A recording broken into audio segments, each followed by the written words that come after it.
Earth belongs to the living ones, not for the dead ones. Okay. Horror.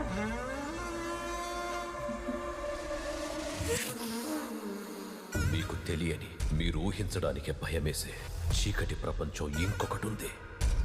దయ్యాలు పిచాచలని ఈ సొసైటీని నాశనం చేస్తున్నారు ఇలాంటి వాళ్ళు. ఆత్మలే లేవంటారా? లేవనే చెప్తున్నాం కదా. ఆత్మలు ఉన్నాయని నిరూపిస్తే బ్యాక్గ్రౌండ్ స్కోర్ చీల్చేరా? ఇప్పుడు ఓపిక పడితే దీనికి పట్టిన ఆత్మ వదిలిపోతుంది, లేదంటే మీరంతా పోతారు.